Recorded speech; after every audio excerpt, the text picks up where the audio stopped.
During an interaction with the Finance Committee in Parliament, the State Minister for Finance in charge of General Duties, Henry Musasizi, told legislators that the government would review the budget for financial year 2023-2024. We are still gathering ideas about what to do in line with adjusting the budget, but this requires approval by Parliament. So we shall be coming back to you. At the same time, we are negotiating with the World Bank. With a 5 trillion shilling gap to fill, the government is now looking at which area should be considered for budget cuts. Experts in debt and tax management are advising that funding for key sectors that are crucial to service delivery, such as health, education as well as agriculture, should be spared budget cuts. We have a number of people that fall in the underprivileged category. They are marginalized. The children, the youth, the people with disabilities, the women, the needy, some minority groups, people of that nature. This human capital development is meant to touch that. So that has been our focus. And if at all there is going to be any alteration, any reallocation, these are the no-go areas in our view.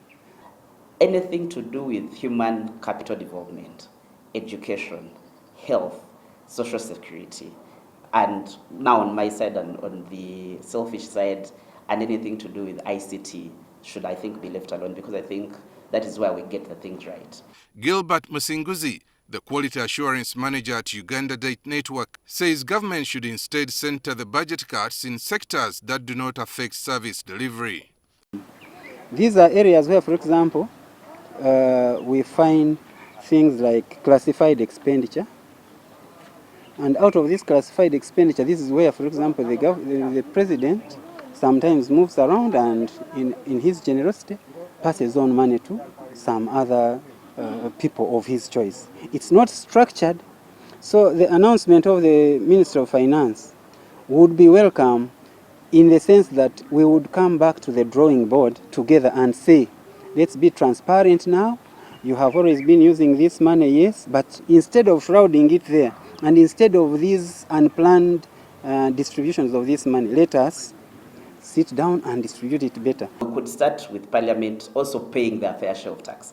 In 2017, we had a whole quarrel about when they exempted themselves from paying taxes on their allowances, yet everyone else does pay their taxes on their allowances. So we could start from there, actually, to say that they get to also pay their fair share of tax. But having said that, the cost of public administration in this country is so high. We have looked at all the agencies of government and taken decisions on a number of them. There are those which have remained the way they are, but also many are going to be rationalized in a way of taking them back into their mother ministries, and they become departments to avoid duplication, but also to avoid wastage of resources through creation of different agencies. According to Alan Mulangira, a team leader at Youth for Tax Justice, the most obvious way to raise funds is to address the level of graft in government institutions. In terms of when we're looking inward on how can we then raise resources internally, I think the issue of corruption is top on the agenda, and that's where we now need citizens to come up and say we should have transparency in the way resources are used, but also we should see consequences when public resources are misused. Mulangira adds that it's high time government stopped giving tax incentives to investors as a way of generating more revenue.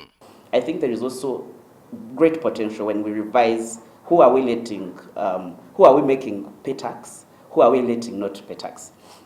If you look at our tax expenditure reports, I think the 2021-2022 report, we forgave about 2.5 trillion for things that, for people that were supposed to pay that did pay, because government said, let's forgive this one, let's. It now remains to be seen whether the government and the World Bank will strike a balance in their engagement to resolve the funding issues surrounding funding. Aaron Mukama, NTV Weekend Edition.